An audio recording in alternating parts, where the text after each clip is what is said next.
उर्दू जबान अंदर बोलिया जावन वाला एक बड़ा मशहूर मुहावरा है कि खड़क सिंह के खड़कने से खड़कती हैं खिड़कियां। ਤੁਸੀਂ ਇਹ ਮੁਹਾਵਰਾ ਆਪਣੀ ਜ਼ਿੰਦਗੀ ਦੇ ਵਿੱਚ ਕਈ ਵਾਰੀ ਸੁਣਿਆ ਹੋਵੇਗਾ, ਪਰ ਇਸ ਦੇ ਪਿੱਛੇ ਅਸਲ ਕਹਾਣੀ ਕੀ ਹੈ ਇਸ ਬਾਰੇ ਸ਼ਾਇਦ ਤੁਹਾਨੂੰ ਪਤਾ ਨਾ ਹੋਵੇ। ਅੱਜ ਦੀ ਇਸ ਵੀਡੀਓ ਦੇ ਵਿੱਚ ਅਸੀਂ ਤੁਹਾਨੂੰ ਇਸੇ ਗੱਲ ਦੇ ਪਿਛੋਕੜ ਬਾਰੇ ਦੱਸਾਂਗੇ। ਅੰਗਰੇਜ਼ ਦੌਰ ਅੰਦਰ ਖੜਕ ਸਿੰਘ ਪਟਿਆਲਾ ਦੇ ਮਹਾਰਾਜਾ ਦਾ ਮਾਮਾ ਸੀ। ਇਹ ਪਟਿਆਲਾ ਦੇ ਬੜੇ ਮੰਨੇ ਪਰਮੰਨੇ ਜਾਗੀਰਦਾਰ ਸਨ ਤੇ ਪਿੰਡ ਦੀ ਪੰਚਾਇਤ ਦੇ ਸਰਪੰਚ ਵੀ ਸਨ। ਪਿੰਡ ਦੀਆਂ ਪੰਚਾਇਤਾਂ ਤੋਂ ਤੰਗ ਆ ਕੇ ਇੱਕ ਦਿਨ ਆਪਣੇ ਭਾਂਜੇ ਦੇ ਕੋਲ ਗਏ ਤੇ ਆਖਿਆ ਕਿ ਤੇਰੀ ਅੰਗਰੇਜ਼ ਦੇ ਨਾਲ ਵਾਵਾ ਚੰਗੀ ਦੁਆ ਸਲਾਮ ਏ, ਤੂੰ ਸ਼ਹਿਰ ਅੰਦਰ ਮੈਨੂੰ ਜੱਜ ਲਵਾ ਦੇ। ਉਂਝ ਵੀ ਸ਼ਹਿਰ ਅੰਦਰ ਸੈਸ਼ਨ ਜੱਜ ਦੀ ਕੁਰਸੀ ਖਾਲੀ ਏ। ਉਹਨਾਂ ਦਿਨਾਂ ਵਿੱਚ ਸੈਸ਼ਨ ਜੱਜ ਦੇ ਆਰਡਰ ਅੰਗਰੇਜ਼ ਵਾਇਸਰਾਏ ਕਰਦੇ ਸਨ। ਖੜਕ ਸਿੰਘ ਭਾਂਜੇ ਦੇ ਕੋਲੋਂ ਚਿੱਠੀ ਲਿਖਵਾ ਕੇ ਸ਼ਹਿਰ ਦੇ ਵਿੱਚ ਵਾਇਸਰਾਏ ਦੇ ਕੋਲ ਅਪੜ ਗਿਆ। ਵਾਇਸਰਾਏ ਨੇ ਖੱਤ ਪੜਿਆ ਤੇ ਖੜਕ ਸਿੰਘ ਕੋਲੋਂ ਪੁੱਛਿਆ, ਭਈ ਤੇਰਾ ਨਾਂ ਕੀ ਹੈ? ਉਸਨੇ ਆਖਿਆ ਖੜਕ ਸਿੰਘ। ਦੂਜਾ ਸਵਾਲ ਉਹਨੇ ਖੜਕ ਸਿੰਘ ਦੀ ਤਾਲੀਮ ਬਾਰੇ ਪੁੱਛਿਆ, ਜਿਸ ਤੇ ਜਵਾਬ ਦੇ ਵਿੱਚ ਖੜਕ ਸਿੰਘ ਨੇ ਆਖਿਆ ਕਿ ਤੁਸੀਂ ਮੈਨੂੰ ਜੱਜ ਲਵਾਉਣਾ ਹੈ ਜਾਂ ਸਕੂਲ ਮਾਸਟਰ। ਵਾਇਸਰਾਏ ਨੇ ਹੱਸਦਿਆਂ ਹੋਇਆਂ ਪੁੱਛਿਆ ਕਿ ਸਰਦਾਰ ਜੀ, ਮਤਲਬ ਤੁਸੀਂ ਕਾਨੂੰਨ ਦੀ ਕੋਈ ਤਾਲੀਮ ਵੀ ਹਾਸਲ ਕੀਤੀ ਹੈ ਕਿ ਨਹੀਂ? ਕੋਈ ਕੇਸ ਤੁਹਾਡੇ ਕੋਲ ਆ ਜਾਵੇ ਤੇ ਉਸ ਦਾ ਫੈਸਲਾ ਤੁਸੀਂ ਕਿਸ ਤਰ੍ਹਾਂ ਕਰੋਗੇ? ਖੜਕ ਸਿੰਘ ਨੇ ਆਖਿਆ, ਭਈ ਇਸ ਕੰਮ ਲਈ ਕਿਤਾਬਾਂ ਦੀ ਕੀ ਲੋੜ ਏ? ਮੈਂ ਸਾਰੀ ਉਮਰ ਪੰਚਾਇਤਾਂ ਦੇ ਫੈਸਲੇ ਕੀਤੇ ਨੇ। ਇੱਕ ਨਜ਼ਰ ਵਿੱਚ ਚੰਗੇ ਤੇ ਮਾੜੇ ਬੰਦੇ ਦੀ ਪਛਾਣ ਕਰ ਸਕਦਾ ਹਾਂ।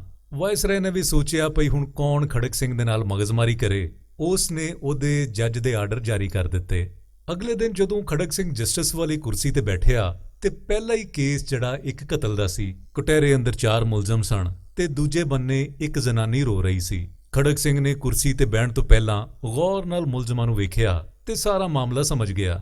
ਇਸੇ ਦੌਰਾਨ ਇੱਕ ਪੁਲਿਸ ਦਾ ਅਫਸਰ ਕੁਝ ਕਾਗਜ਼ ਲੈ ਕੇ ਆਇਆ ਤੇ ਬੋਲਿਆ, ਮਾਈ ਲਾਰਡ, ਇਹ ਜ਼ਨਾਨੀ ਕ੍ਰਾਂਤੀ ਕੌਰ ਹੈ। ਇਸ ਦਾ ਇਲਜ਼ਾਮ ਹੈ ਭਈ ਇਹਨਾਂ 4 ਲੋਕਾਂ ਨੇ ਰਲ ਕੇ ਇਹਦੇ ਬੰਦੇ ਨੂੰ ਕਤਲ ਕੀਤਾ ਹੈ। ਖੜਕ ਸਿੰਘ ਨੇ ਜ਼ਨਾਨੀ ਦੇ ਕੋਲੋਂ ਤਫਸੀਲ ਪੁੱਛੀ ਤੇ ਉਹ ਆਖਣ ਲੱਗੀ ਕਿ ਸਰਕਾਰ, ਸੱਜੇ ਪਾਸੇ ਵਾਲੇ ਦੇ ਹੱਥ ਦੇ ਵਿੱਚ ਬਰਛਾ ਸੀ, ਦਰਮਿਆਨ ਵਾਲੇ ਦੇ ਹੱਥ ਦੇ ਵਿੱਚ ਦਾਤਰੀ ਸੀ ਤੇ ਬਾਕੀ ਦੋਨਾਂ ਦੇ ਹੱਥਾਂ ਦੇ ਵਿੱਚ ਸੋਟੇ ਸਨ।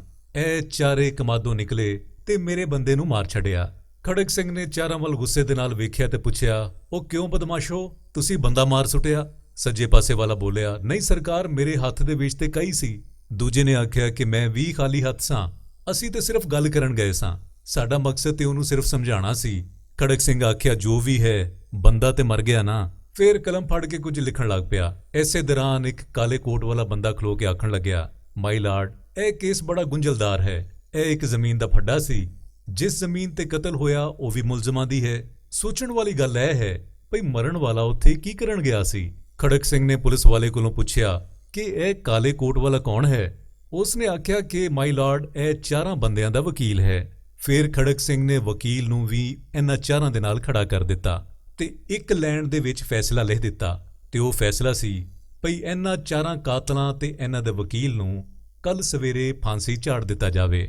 ਖੜਕ ਸਿੰਘ ਦੇ ਇਸ ਫੈਸਲੇ ਪਾਰੋਂ ਪੂਰੇ ਪਟਿਆਲੇ ਦੇ ਵਿੱਚ ਭੁਚਾਲ ਆ ਗਿਆ। ਲੋਕੀ ਖੜਕ ਸਿੰਘ ਦੇ ਨਾਂ ਤੋਂ ਕੰਬਣ ਲੱਗ ਪਏ।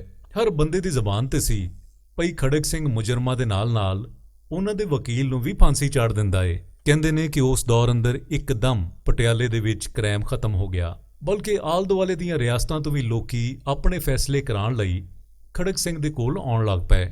ਇਹ ਤੇ ਸੀ ਖੜਕ ਸਿੰਘ ਬਾਰੇ ਕਹਾਣੀ, ਪਰ ਇਸ ਸਾਰੀ ਗੱਲਬਾਤ ਪਿੱਛੇ ਇੱਕ ਸਬਕ ਵੀ ਹੈ ਕਿ ਇਨਸਾਫ ਕਰਨ ਵਾਲਾ ਜੇ ਖਰਾ ਬੰਦਾ ਹੋਵੇ ਤੇ ਜੁਰਮ ਕਰਨ ਵਾਲੇ ਆਪੇ ਮੁੱਕ ਜਾਂਦੇ ਨੇ। ਉਮੀਦ ਕਰਦੇ ਹਾਂ ਕਿ ਇਹ ਜੋ ਮੁਹਾਵਰਾ ਹੈ ਭਈ ਖੜਕ ਸਿੰਘ ਕੇ ਖੜਕਨੇ ਸੇ ਖੜਕਤੀ ਹੈ ਖਿੜਕੀਆਂ, ਇਸ ਦਾ ਪਿਛੋਕੜ ਤੁਸੀਂ ਚੰਗੀ ਤਰ੍ਹਾਂ ਜਾਣ ਗਏ ਹੋਵੋਗੇ।